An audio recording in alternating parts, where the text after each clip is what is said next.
All right, good morning, everybody. Brian with City of the Immaculata, back to do another one of our quick tips for studying history.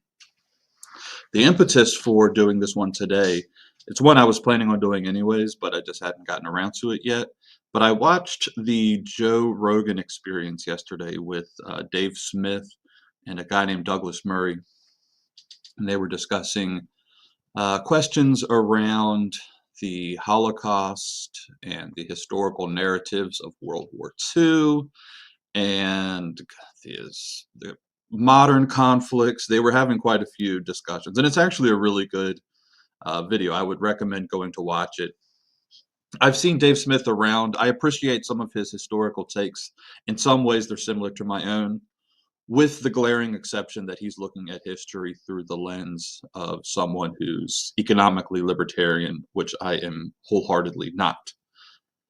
But Murray, this character Murray that was on the show, was just making some absolutely atrocious arguments about, and if you could just imagine the most like condescending British accent that you could muster in your mind about how to even dare to question accepted historical narratives, and not even just to like question them with any intent or just the sheer objective reality of questioning something is dangerous and needs to be shunned, and that we should leave history up to the experts. Now, I agree, there is a point at which history needs to be done by people that are qualified historians. But at the same time, that's not, he was very inconsistent with his arguments because as historians, we need to be able to, under any historical situation that we're assessing, be allowed to question the accepted narratives. This is the very definition of what academic freedom is. It is the it is the model upon which entire Western civilization was built, at least from its intellectual levels. This goes all the way back to the very beginning of the rise of the universities. Um, there was a lot of leeway, even in the Middle Ages, to allow for people that were involved in um, intellectual pursuits the advantage of being able to dispute and defend their positions. And I've seen others making this putting this take out there as well. And don't accept this one, guys. If you are doing history, it's a major starting point and premise that you need to be allowed, and you should be actively challenging the historical narratives of the things that you are researching. Right before I went live, I had seen that Ed Fesser, who in the realm of philosophy, Ed's fine. I'm not a huge Ed Fesser fan, but he's fine. But he needs to kind of stay in his lane because he, as well, on X made this accusation that it's never just about asking questions, right? Because he too is apparently taking this position with Murray, which Ed, you of all people, as someone who lives in the world of academia, apparently I thought you did, should be aware of this. And you should also maybe consider staying in your lane on this one too, because while you are perfectly fine at philosophy, you're not a historian. And again, if we're going to like take the experts' advice on these kinds of things, no, Ed, we should be allowed to ask questions. And sometimes it is just asking questions. Sometimes you're asking questions for the sheer benefit of buttressing up the position that you're defending. As someone who loves Thomas, we should be cheering that when people do these kinds of things. Because as I said, history is not an exact science. It's not like physics, it's not like chemistry, it's not like geometry. We have to have means and methods of being able to navigate the complexities of history. And one of the ways that we could do that is to dispute historical narratives.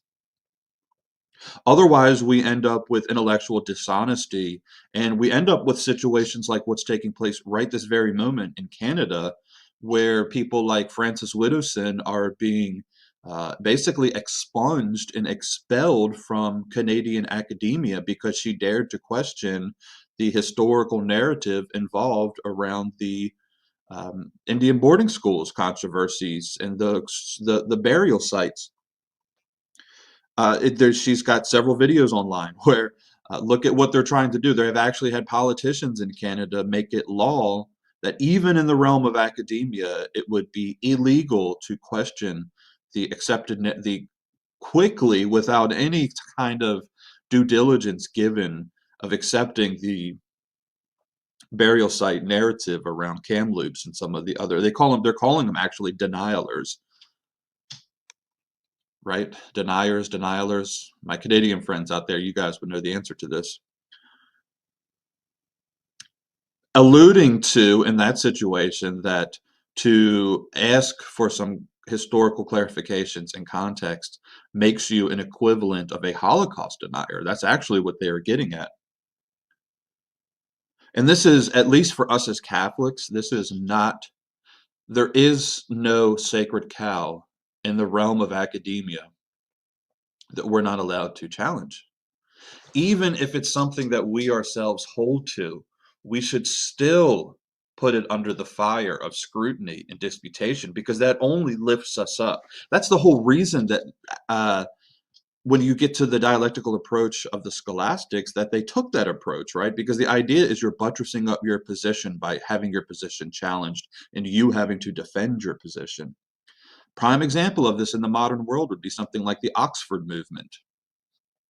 The University of Oxford, despite all of the devastations of the Reformation, which had basically gutted the Catholic Church in the historic lands of England and Scotland and Wales, there was still allowed, because of this long-standing tradition in the universities, for positions to be challenged.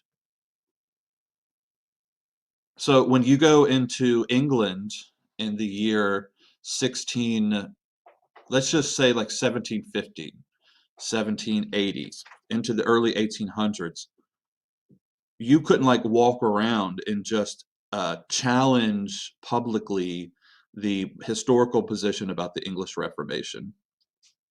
It was like beaten into people that the church was corrupt, that this thing had to take place, that the Reformation was good, and this was the accepted narrative. But a tiny little ember stayed alive in academia, and that ember found true fruition, I think, in the rise of the Oxford movement in the 1830s and 40s, with men like, of course, who went on to become a great Catholic saint, Cardinal John Henry Newman.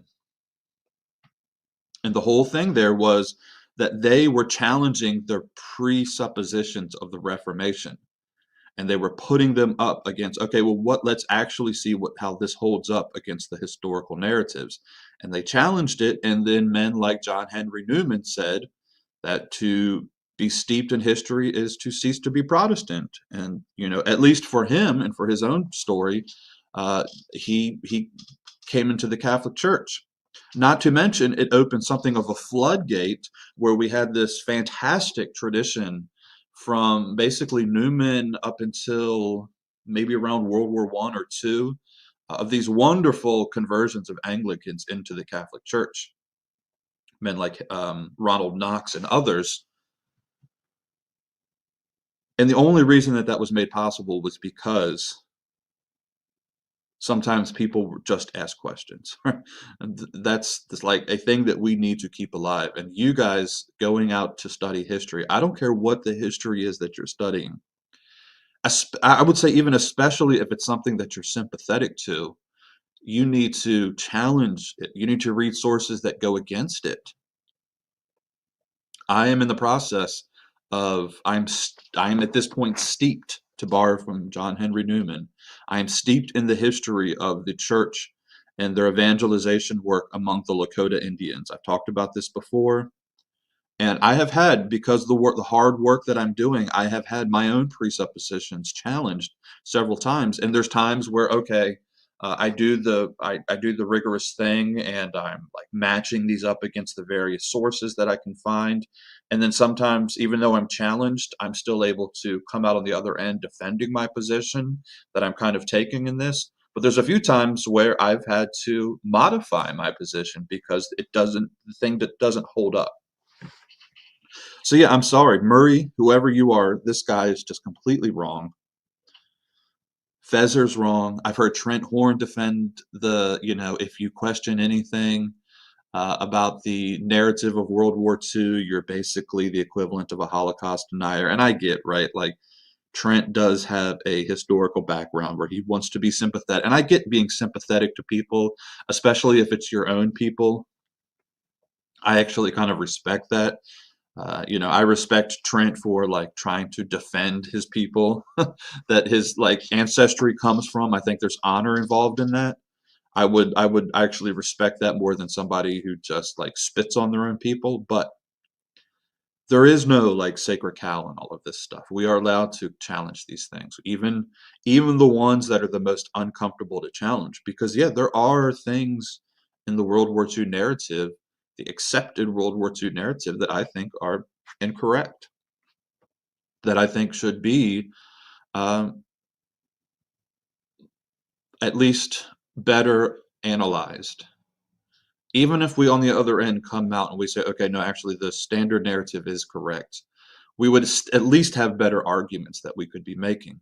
And we would know that our arguments could withstand the scrutiny of light. Whereas I think you actually end up radicalizing your opposition even more when you take this like, don't you dare approach this conversation. Don't you dare approach this question. I think if you want to like increase the stoke the flames of anti-Semitism, then yeah, tell people that they're not allowed to question anything about the historical narrative of the Holocaust, right? Yeah, that's really going to make it like we seem like we're very comfortable with the way that history actually took place. Now, again, the point being that I understand that when you're dealing with real people, especially people where it's like somebody goes through this traumatic event, and yes, we want to get at an objective analysis of history. I understand that maybe at times we need to be sympathetic to people, to the thing that they've undergone. We need to be empathetic to them, and considerate of the trauma that is taking place, while at the same time not letting say the victims dictate the legal process. Right? Legalism, at least at one point, based on English common law and our long-standing tradition in the West, is supposed to be an objective thing. Dare I quote Ben Shapiro that facts don't care about your feelings? Well, Bench, you're right. Facts don't care about people's feelings. But because of that, we need to be able to, as historians, challenge the historical narratives. I feel like the way that the right, this is people that I think are otherwise conservative, uh, to come after academic freedom and our tradition, our long-standing tradition in the English-speaking world, to preserve the integrity of the academic process. To find that under assault by conservative people, I think, is a very distressing thing that you guys should all be aware of. And I don't want to make this too long. I'm sorry to make it a rant. These are usually pretty objective, but this is one that I think is very important, that you should all be made at least aware of if you consider yourself uh, a historian, and if you are interested in history at any kind of level beyond just the superficial level. Then yeah, any of your little like pet narratives, be prepared to have them challenged. And if you want to do the hard work yourself first, be prepared to challenge them yourself before that moment even comes. So anyways, guys, God bless, and I will see you next time.